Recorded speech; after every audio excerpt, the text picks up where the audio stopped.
thanks so much for making time for this. It's just I was just telling Chad it's a kind of a quick way to get everybody some information on the race for this year, and real super quick format, 20 minutes with the Q&A at the end if anybody has some extras, or we'll just go. But instead of doing like a 3 hour long podcast or something like that, I figured let's just like we could start off with, first of all, I'm just going to go ahead and I know these guys, so this isn't some random call. We've known each other, actually, surprisingly, since I was little, and these guys were little too. And we didn't know that till I came to the race in the first year. And we started talking, and it turns out these guys were guards with my uncle in Cape May, and I was a junior guard, and basically got these guys sandwiches and blah blah blah. So, so we've, when I go to Cape May, it's like being with family, and I get to see family and all that stuff. So anybody who's watching or listening, we definitely know each other and everything like that. So a lot of these questions I'm really interested in asking are really to let people know more about the event, because I obviously freaking love it. So just start with the basics. So when's the race? Where is it? And if you could just describe the format. Sure. So this year we fall on June 22nd. It is the fourth Sunday in June. We've made a kind of concrete date in the calendar so that people that are traveling in from North Carolina and Florida and California can, make the date to have it on the calendar. Our race started with a crossing from Delaware to Cape May, Cape Henlopen State Park to Cape May, New Jersey. And during COVID, we realized that the format for the race was going to be really challenging with restrictions with the ferry. And my brother and I have always had an interest in going around the island. So we shifted from Cape to Cape to around the Cape, which is a 15-mile race. There's a section in the ocean, there's a section in the Delaware Bay, and then there's some intercoastal sections that total 15 miles. And, we've partnered with a number of local government and non-government agencies to make this event happen. And it's logistically a lot easier for our race director, and it's more spectator friendly. And it's also still challenging, but not as challenging as Cape to Cape, which kind of is a niche market for open ocean crossings that some people are intimidated with. So around the Cape has really been a great, kind of change from going from Delaware to New Jersey. It's Races also, that have a different starting and finishing points are always logistically such a difficult challenge, whether it's across a bay or from the one part of the river to the next. And some people have figured out the secret sauce on how to make that easier. But when it involves ferry rides and that kind of stuff, it does become really prohibitive. But I can attest the two inlets that you go in and out of, unlike some of the inlets with waves. I mean, there's a lot of boat traffic, there's a lot of current moving through for sure, but they are both walled with jetties in and out. There's no surfing over sandbars and hitting things, so it's really cool. And actually, what are some of the key landmarks? Because I think one of the images that I keep seeing going around are a couple of those sunken ship shots, and I don't think people have an idea of how beautiful Cape May is and the things they'll see. Yeah, so part of our idea was switching from across the Cape to Cape, to around the Cape included safety and drawing more attention to our foundation that supports those living with paralysis is the key objective. So making the event safer has made the event more of a bigger draw for people to come to Cape May, which is the nation's oldest seashore resort. And there are landmarks like you're stating. There's the sunken ship that was a World War II concrete ship that is along the course. There's the Cape May Lighthouse that is positioned where the Delaware Bay meets the Atlantic Ocean. We've had paddle events where it's been flat as a lake, And we've had events where that area can become a little bit treacherous based on the conditions there. Along the route is also the only training center for the US Coast Guard, which is a big draw from across the nation, but it's also a scenic part of the start of the event for us. Yeah. Do you you excuse me, you mentioned the foundation. Can you talk a little bit about what the foundation does and maybe kind of a story of, we've got a couple of people that have their stories have been, they've come up during the presentations and talked about the things that you've done. And can you talk a little bit about what it does and those things? Yeah, our foundation was started back in 2012. The Desatnick Foundation helps out individuals that have suffered spinal cord injuries, back and neck injuries. I got hurt back in 2001 surfing at Poverty Beach, which is the first public beach west of the Coast Guard Training Center. And my brother and I realized that there's a lot of back and neck injuries in Cape May specifically. And then as our reach has grown up and down the Jersey Shore, these injuries occur on a lot of the beaches in our reach area from Monmouth all the way down to Cape May and Cumberland County. The foundation, John and I have talked a number of times. There's a lot of big races throughout the continental U.S. and also Hawaii and obviously Australia, but we have never offered a prize purse. Individuals who enter our race are required to raise a certain amount of money, and all that money goes directly to those living with spinal cord injuries and paralysis. So we have a lot of lifeguards, we have a lot of military, we have a lot of individuals that are just endurance athletes that participate. And with that organic growth of the foundation, we've come across a number of individuals who their nephew or their brother or their family member or friend suffers a spinal cord injury, and we're able to funnel these funds directly to those in need. Our foundation also helps out municipalities with like beach wheelchairs, access ramps.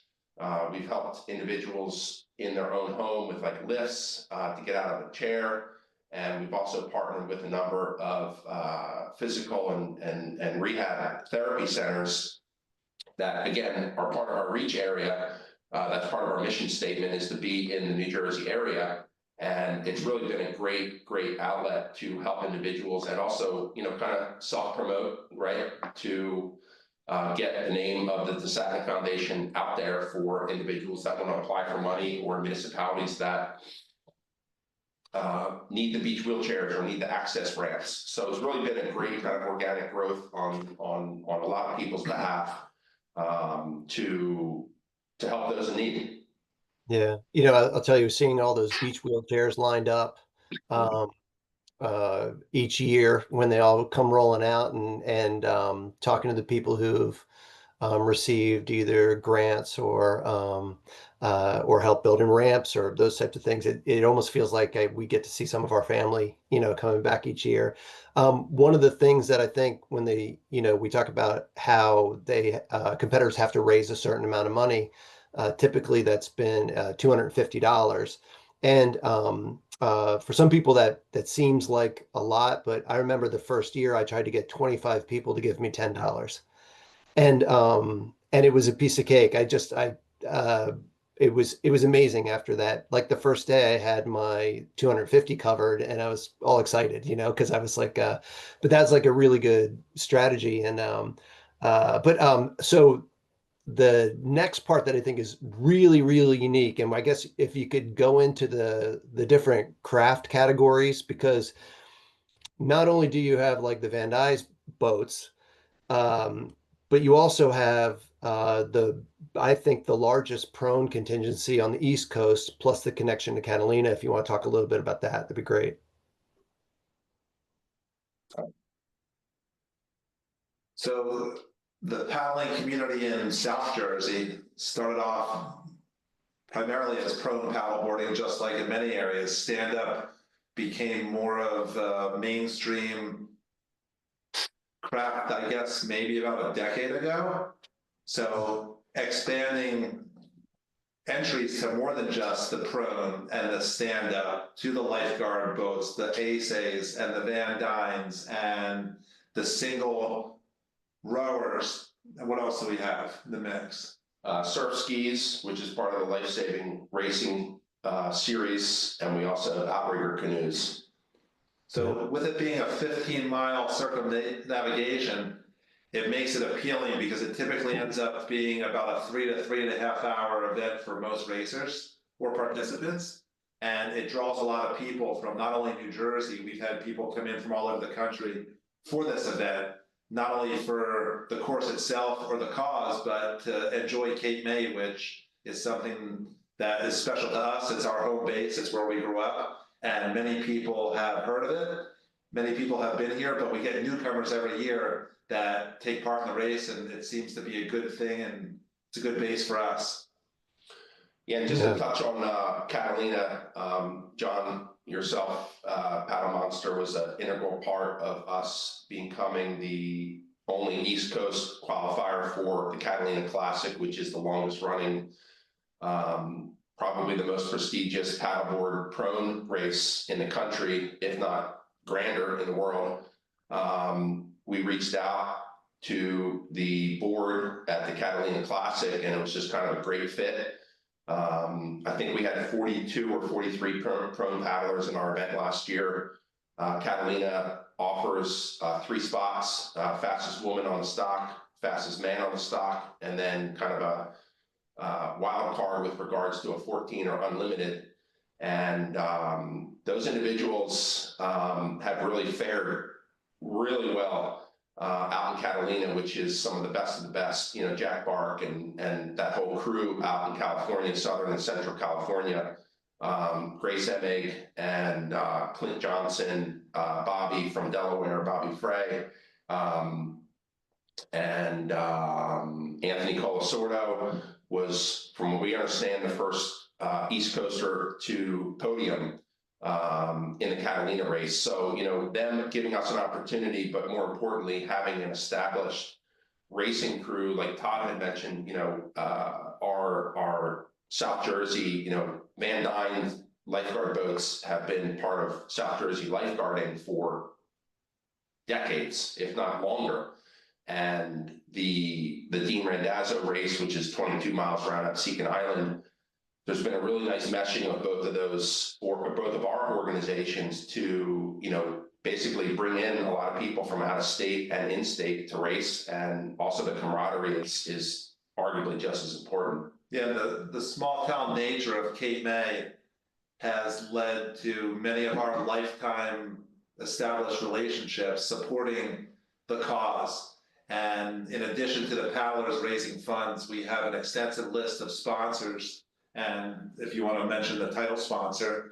Yeah, we're kind of fitting, John has a Stampone Law hat on, and the Stampone Law Firm up outside of Pennsylvania, they also, outside of Philadelphia, they also have a satellite office in Wildwood Crest. We linked up with Joe Stampone through some mutual friends, Steve Delmonte and Steve Zamolinsky from Drone One Aerial Technologies. And it's just been a great relationship. He really likes what we do. We really like what he does, and it's been a great partnership. He stepped up 2 years ago to be the title sponsor, and again, he just committed 2 days ago to being the presenting sponsor again for this year's race. That's awesome. So there's 2 things. So you guys have been doing this this is going to be year 11, but year 12, because first year was canceled. So, and then you had, actually year 1 was supposed to go from Cape Henlopen to Cape May. Mm-hmm. And it was canceled due to weather, but there were 6 paddlers who actually went around the island of Cape May. It wasn't a sanctioned race, and they had some cold beers and some tacos afterwards. So yeah, like you said, John, year 11, but kind of year 12. Yeah. So, I mean, in those years, what have you learned? Because being a race director is hard, you know, and having been a race director and seeing you guys, you know, run this race, and the conversations that we've had about just like how to do it from year to year, because it can be it can be overwhelming. It can be a big weight. It can be an awful lot of things because especially as it grows and then time, because you get all this adrenaline in the beginning and then it builds and then it's big and then it's like you got to feed it. You got to feed the monster, and it's tough. So what kind of things um have you guys done to give it the length and the longevity that it's had? Like what kind of things have helped? We've used some of our business tactics from the real world to work with our board of directors to attempt to maintain sustainability. And we've learned that everything changes over time and many things are out of our control, specifically weather.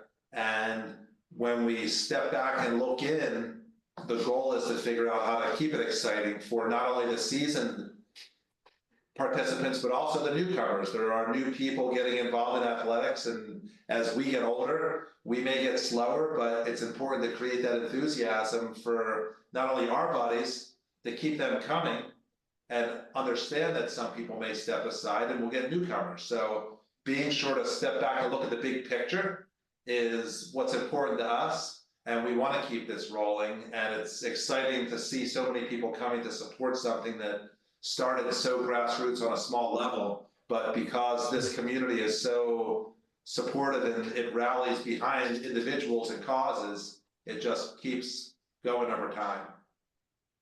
Yeah, Yeah. I think one of the key things is the city of Cape May has been super supportive of our event.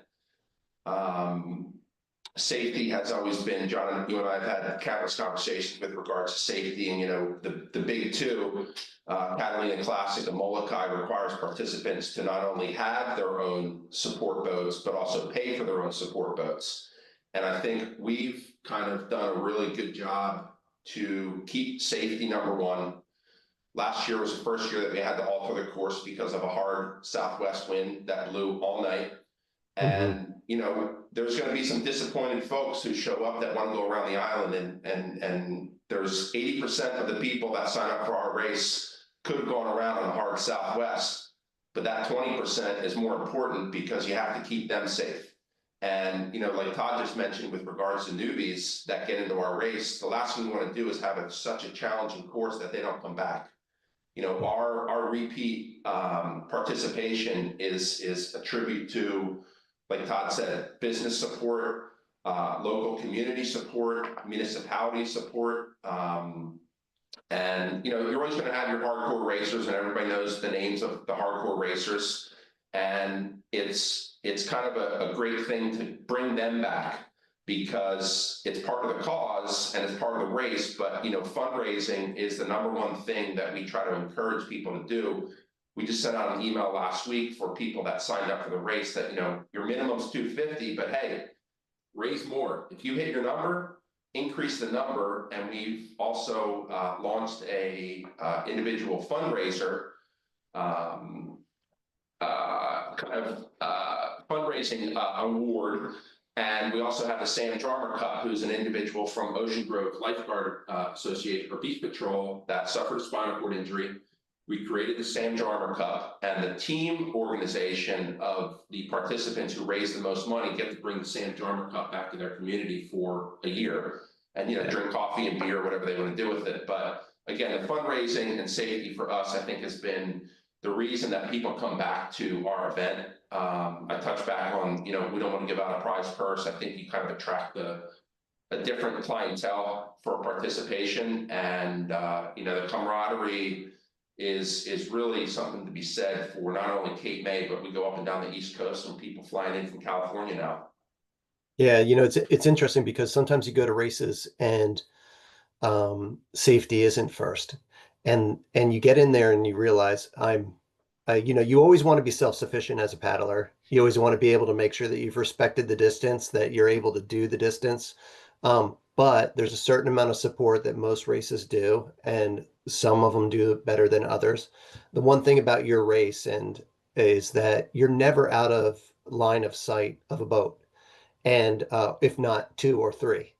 So I don't think there was ever a situation where I wasn't going, buy a boat. Plus you have all of the lifeguards and ocean rescue that are paddling with you. So you're going either by or getting passed by these lifeguard boats and jet skis. And so you guys do a great job of safety. It's one of the things, obviously I paddled, not obviously, but for people that don't know this, I paddled with my daughter last year.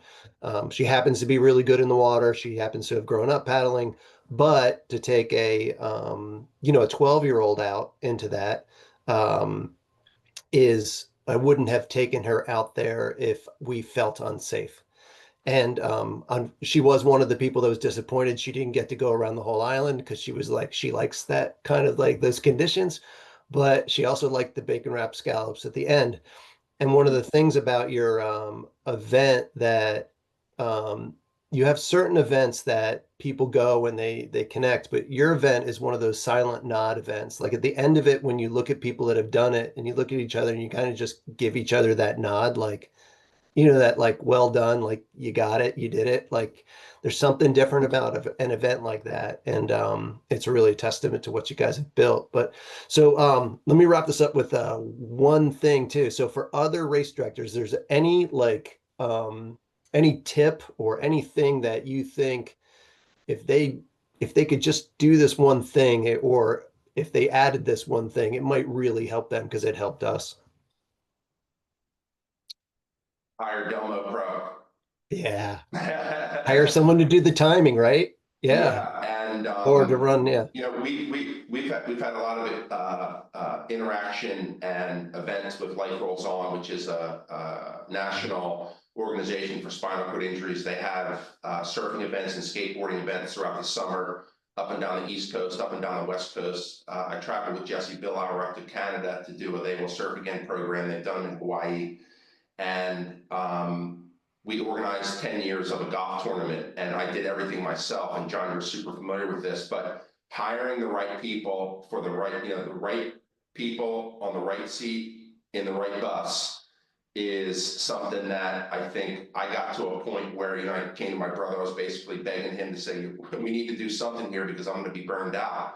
But when you organize these events and you have the proper people, timing, GPS tracking, working with the United States Coast Guard, working with CETO, working with North Wildwood Beach Patrol, Cape May Beach Patrol, Seagirt Beach Patrol, having the professionals in their element, I think is a huge part of the success of the race because it kind of cuts us out of it.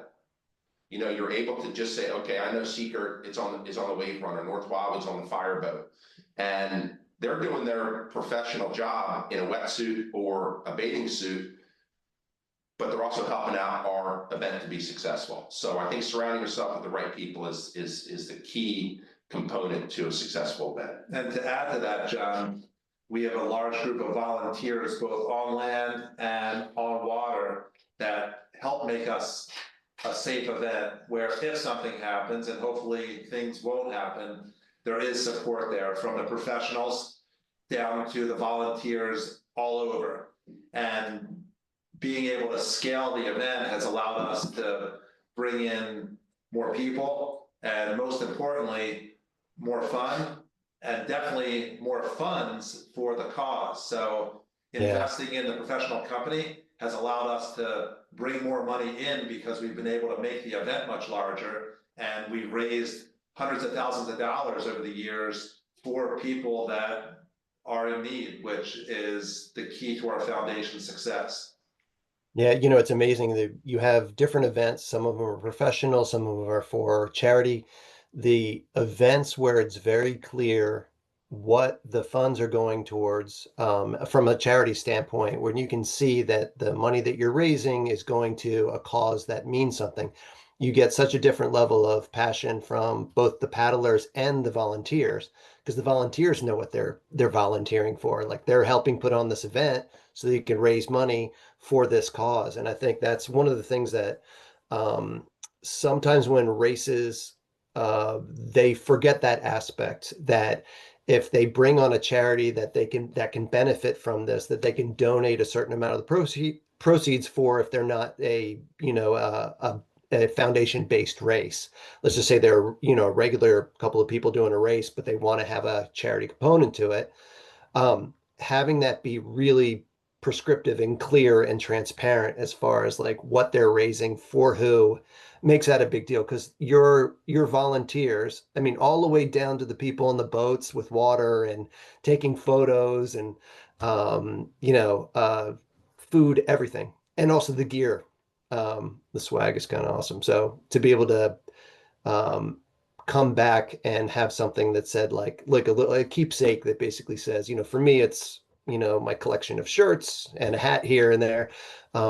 Just like when people do a 5K or a marathon and they get a medal, they got their little bands. But well, look, guys, I'm obviously really excited to see you guys in June. Appreciate you taking your time out this afternoon and talk to me about this. I will repost this for everybody to see, send you guys links, tag you on everything. And if there's anything that we can do to help you between now and then, you can count on us to do it. Thanks for the ongoing support and support over the years, Chad. Yeah, you guys rock. I'll see you soon. Thanks again, guys. See you, John. See you, buddy.